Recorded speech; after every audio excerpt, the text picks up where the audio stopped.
Good morning, children. We already have done chapter number 3 with its question answer, back exercise, and worksheet. Right? And today we are going to read and understand chapter number 4, that is the early man.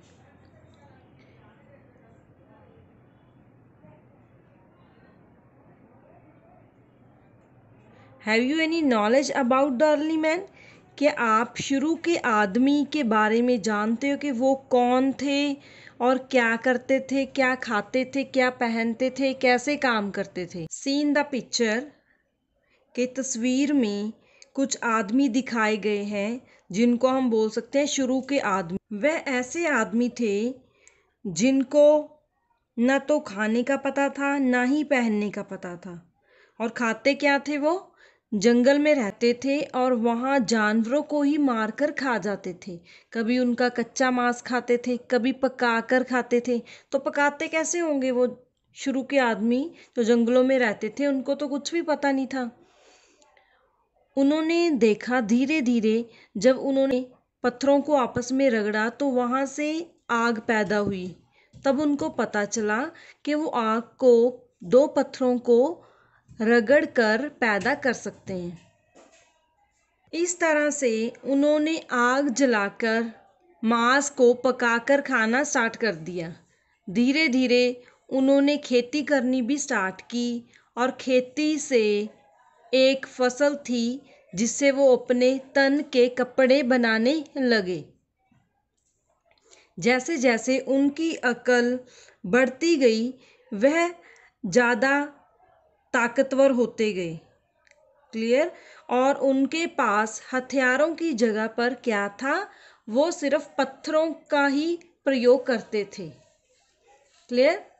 अब हम इस chapter को read करेंगे। ये chapter एक letter है जो जवाहरलाल नेहरू जी ने अपनी बेटी इंदिरा जी को लिखा था। Right? So listen carefully and understand difficult words. Pandit Jawaharlal Nehru का अपनी पुत्री इंदिरा को लिखा हुआ पत्र। मैंने पिछले खत में लिखा था कि आदमी और जानवर में सिर्फ अकल का ही फ़र्क है। फ़र्क मीन्स डिफरेंस। अकल ने आदमी को उन बड़े बड़े जानवरों से ज़्यादा चालाक और मजबूत बना दिया जो मामूली तौर पर उसे नष्ट कर डालते हैं। ज्यों ज्यों आदमी की अकल बढ़ती गई वह ज़्यादा बलवान होता गया। शुरू में आदमी के पास जानवरों से मुकाबला करने के लिए खास हथियार न थे। वह उन पर सिर्फ पत्थर फेंक सकता था। इसके बाद उसने पत्थर की कुल्हाड़ियाँ, भाले और बहुत सी दूसरी चीज़ें भी बनाई जिसमें पत्थर की सुई भी थी। क्लियर? इसमें क्या है कि जवाहरलाल नेहरू जी अपनी बेटी को पत्र लिख रहे हैं। उसमें बता रहे हैं कि उन्होंने पहले भी एक खत लिखा था जिसमें बताया था कि आदमी और जानवर में सिर्फ अकल का ही फ़र्क है। तो जब आदमी की अकल बढ़ती गई तो वह जानवरों से और भी ज़्यादा बलवान होता गया और वो जानवरों को मारने के लिए क्या करते थे? उन पर पत्थर फेंकते थे। लेकिन उसके बाद उन्होंने पत्थर की ही कुल्हाड़ियाँ, भाले और बहुत सी दूसरी चीज़ें बनाई जिसमें एक पत्थर की सुई भी थी। क्लियर? धीरे धीरे बर्फ़ का जमना ख़त्म हो गया। बर्फ़ के पहाड़ मध्य Asia, it's a difficult word, और यूरोप से गायब हो गए। ज्यों ज्यों गर्मी बढ़ती गई आदमी फैलते गए। क्लियर? इसमें क्या बताया गया है कि जब बर्फ़ जमती थी तो उसके बाद क्या हुआ? धीरे धीरे बर्फ़ का जमना ख़त्म हो गया। जो मध्य एशिया और यूरोप के बर्फ़ के पहाड़ थे वो गायब होने शुरू हो गए। तो ज्यों ज्यों गर्मी बढ़ती गई आदमी फैलते गए तो आदमी इधर उधर जाने लगे। उस ज़माने में न तो मकान थे और न कोई दूसरी इमारतें मीन्स बिल्डिंग्स थी। लोग गुफाओं में रहते थे। गुफाएं क्या होती हैं? केव। ये गुफा दिखाई गई है ऐसी, गुफा में रहते थे जो पत्थर की बनी हुई है।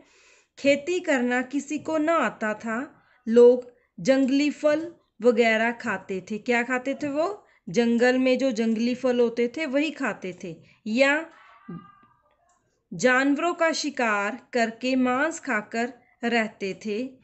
रोटी और भात, भात होती है चावल, उन्हें कहाँ मैसर होता? मैसर मीन्स अवेलेबल, उपलब्ध होता।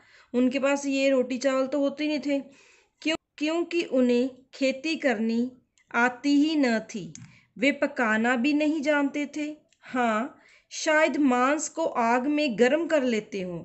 ये दिखाया गया ना पिक्चर में कि वो मांस को कैसे गर्म कर रहे हैं? आग से। तो आग कैसे जलाई होगी उन्होंने? पत्थर की रगड़ से। उनके पास पकाने के बर्तन जैसे कढ़ाई और पतीली भी न थे।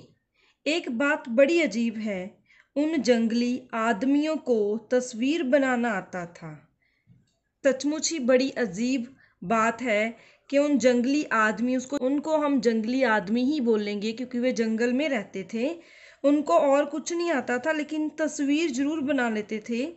यह सच है कि उनके पास कागज़, कलम, पेंसिल या ब्रश न थे। ये चीज़ें तो कुछ भी नहीं थी। फिर क्या आप सोच रहे हो कि तस्वीर कैसे बनाते होंगे वो? उनके पास सिर्फ पत्थर की सुइयां और नोकदार औजार थे। नोकदार मीन्स की नुकीले, जिसकी नोक होती है, तीखे होते हैं। उन्हीं से वे गुफाओं की दीवारों पर जानवरों की तस्वीरें बनाया करते थे। गुफाओं में अंधेरा होता था, इसलिए मुमकिन है, मीन्स पॉसिबल है कि वे चिराग जलाते हों। चिराग आप किसी को भी बोल सको, दिया, दिया चिराग होता है। चिराग जलाते हों। जिन आदमियों का हमने ऊपर जिक्र किया है वे पाषाण युग के आदमी कहलाते हैं। पाषाण मीन्स पत्थर युग। पाषाण युग के आदमी कहलाते हैं। उस जमाने को पाषाण युग क्यों कहते थे? इसलिए कहते हैं कि आदमी अपने सभी औजार पाषाण अर्थात पत्थर के बनाते थे। तो आपको भी क्लियर हुआ कि इसको पाषाण युग क्यों कहते हैं। पाषाण युग इसलिए कहते हैं क्योंकि आदमी उस समय अपने सभी औजार, सभी हथियार कैसे बनाते थे? पत्थर के। धातु क्या होती है? जैसे धातु होती है जैसे लोहा, पीतल, ऐसी धातुओं को काम में लाना वे न जानते थे। आजकल हमारी चीज़ें धातुओं से बनती हैं, खासकर लोहे से। लोहा, पीतल, ये सभी धातुएं हैं। लेकिन उस जमाने में किसी को लोहे या कांसे का पता ना था। कांसा भी एक धातु होती है। कांसे की प्लेट्स होती हैं, कांसे की कटोरी होती है, वाइट कलर की होती है मेटल, ये सिल्वर कलर की। इसलिए पत्थर काम में लाया जाता था, हालांकि उससे कोई काम करना बहुत मुश्किल था। पाषाण युग के खत्म होने से पहले ही दुनिया की आबहवा मीन्स वातावरण, एनवायरनमेंट, दुनिया की आबहवा बदल गई तथा मध्य एशिया और यूरोप में बड़े बड़े जंगल पैदा हो गए। पहले हमने बात की है मध्य एशिया और यूरोप की। क्या की थी कि जब बर्फ़ का जमना ख़त्म हो रहा था तो बर्फ़ पिघलनी शुरू हो गई, तो तब आदमी फैलने भी शुरू हो गए थे, एक प्लेस से दूसरी प्लेस तक जाने। तो यहाँ पे अब क्या बताया कि दुनिया की आबहवा मीन्स वातावरण तो पहले ही बदल चुका था, तथा मध्य एशिया और यूरोप में बड़े बड़े जंगल पैदा हो गए।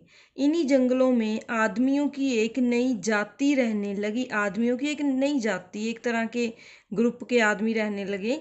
वे लोग बहुत सी बातों में पत्थर के युग के आदमियों से ज़्यादा होशियार थे। होशियार इज़ अ डिफ़िकल्ट वर्ड। लेकिन वे भी पत्थर के ही औजार बनाते थे। वे लोग भी पाषाण युग के ही थे। मगर वह पिछला पत्थर का युग था, इसलिए ये नए पाषाण युग के आदमी कहलाए। एक तो हमने पहले बात की है कैसे थे, अंधेरे अंधेरी गुफाओं में रहते थे, चिराग जलाते थे और किसी जानवर को मारकर आग जला के खाते थे। तो जो अब के आदमी हैं ये पिछले युग के आदमियों से थोड़े ज़्यादा होशियार थे, लेकिन ये भी पत्थर के ही औजार बनाते थे। लेकिन इनको हम क्या बोलते थे? पाषाण युग के आदमी। गौर से देखने से मालूम होता है, मालूम होना मीन्स पता होना, पता होता है, मालूम होता है कि नए पाषाण युग के आदमियों ने बड़ी तरक्की कर ली थी। ये देखो, आप पिक्चर में देख सकते हो, बहुत सारे इन्होंने औजार बनाए हुए हैं पत्थर की हेल्प से। ये तीखे तीखे देख सकते हो आप। आदमी की अकल अन्य जानवरों के मुकाबले में उसे तेजी से आगे बढ़ाती जा रही थी, कि उनके माइंड की डेवलपमेंट होती जा रही थी। उनका दिमाग विकसित होता जा रहा था कि कैसे कैसे उन्होंने आगे बढ़ना है, आगे और चीज़ें कैसे सीखनी है। इन्हीं नए पाषाण युग के आदमियों ने एक बहुत बड़ी चीज़ निकाली। ये खेती करने का तरीका था। ठीक है, पहले वाले आदमी क्या करते थे? वो पत्थर से ही अपना शिकार करते थे, पत्थर को ही प्रयोग में लेके आते थे। जो दूसरा युग आया जिसको नए पाषाण युग के आदमी बताए गए, उन्होंने एक नई चीज़ की खोज की। क्या? खेती। उन्होंने खेतों को जोतकर खाने की चीज़ें पैदा करना शुरू कर दिया। उनके लिए यह बहुत बड़ी बात थी। अब उन्हें आसानी से खाना मिल जाता था। इसकी ज़रूरत न थी कि वे रात दिन जानवरों का शिकार करते रहें। ये लाइन क्यों लिखी गई है? क्योंकि जो पहले युग के आदमी थे वो खाना खाने के लिए जानवरों को पत्थर से मारते थे। लेकिन जो उसके बाद युग आया उसमें आदमी क्या थे? उन्होंने खेती करनी सीख ली, खेती करनी खोजी कि खेती कैसे करते हैं, और खेती करने से ही उनको खाने पीने का सामान मिलने लगा। तो इससे क्या ज़रूरत नहीं थी? ये ज़रूरत नहीं थी कि वो जानवरों का शिकार करें। अब उन्हें सोचने और आराम करने की ज़्यादा फुर्सत मीन्स टाइम मिलने लगी, और उन्हें जितनी ही ज़्यादा फुर्सत मिलती थी नई चीज़ों और तरीकों को निकालने में, वे उतनी ही ज़्यादा तरक्की करते थे। ठीक है, जितना उनको टाइम मिलता था फ्री के बैठो और सोचो, उतनी ज़्यादा तरक्की करते थे। उन्होंने मिट्टी के बर्तन बनाना शुरू कर दिया और वे उनकी मदद से अपना खाना पकाने लगे। पत्थर के औजार भी अब ज़्यादा अच्छे बनने लगे और उन पर पॉलिश भी अच्छी होने लगी। उन्होंने गाय, कुत्ता, भेड़, बकरी वगैरह जानवरों को पालना सीख लिया और वे कपड़े भी बुनने लगे।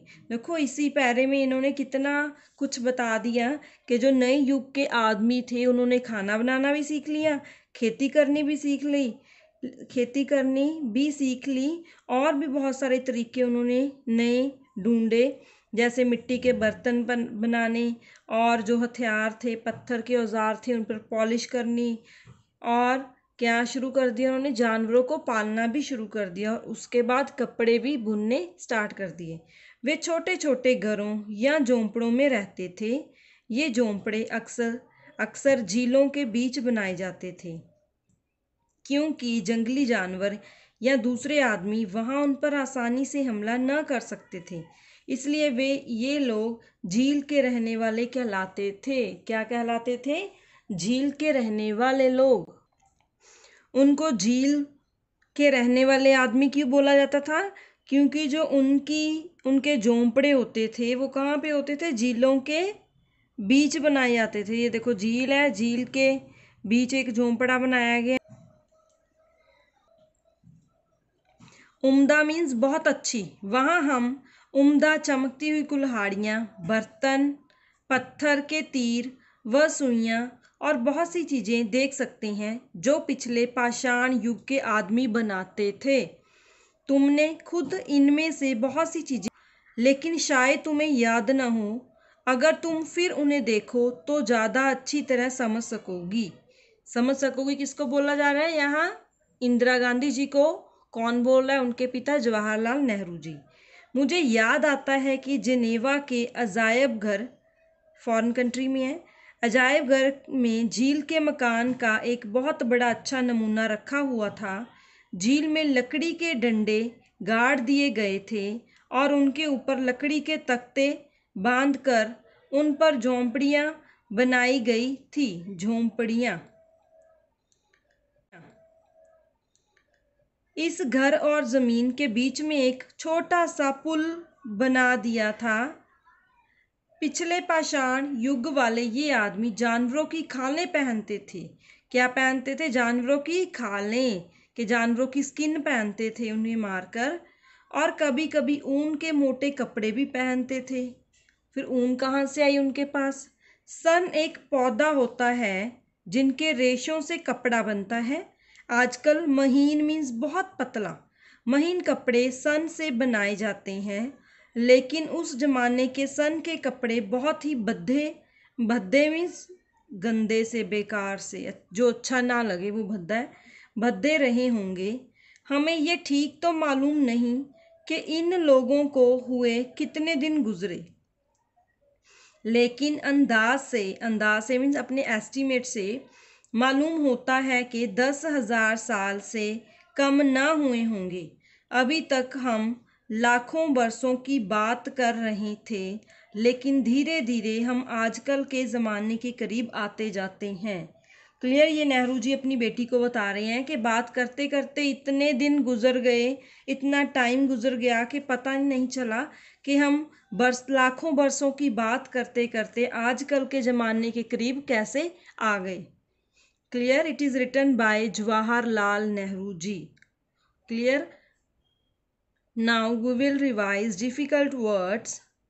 So you will write these difficult words and word meanings in your notebook number 1. Let us do difficult words again, and you will write these difficult words and word meanings in your notebook number 1 neatly. So let us do कुल्हाड़ियाँ, कुल्हाड़ियाँ. Next is Asia. Next Europe. Next इमारतें, इमारतें. Next गुफाओं. Next भात, मेयसर. Next कढ़ाही. पतीली. Next is मुमकिन. Next चिराग. Next पाषाण युग, पत्थर का युग. धातुओं मीन्स, जैसे कि मैंने एग्जाम्पल दी थी कि मेटल्स कौन कौन सी होती है, लोहा और कांसा आदि. कांसे, आब हवा, जाति, होशियार, मालूम, फुर्सत, तरक्की, अचंभा, निशानियाँ, अजायब घरों, कुल्हाड़ियाँ, बर्तन, सुइयाँ, जिनेवा, झोंपड़ियाँ, सन, महीन, भद्दे. क्लियर? सो ये था हमारा चैप्टर नंबर 4, शुरू के आदमी. इस चैप्टर में हमने शुरू के आदमियों के बारे में पढ़ा है कि शुरू के आदमी कैसे थे, क्या करते थे, कैसे खाते थे, क्या बनाते थे और कहाँ पे रहते थे. Right? So read this chapter again and learn its word meanings. So read this chapter again, understand its difficult words with meanings, and tomorrow we will discuss its back exercise. Right? Thank you.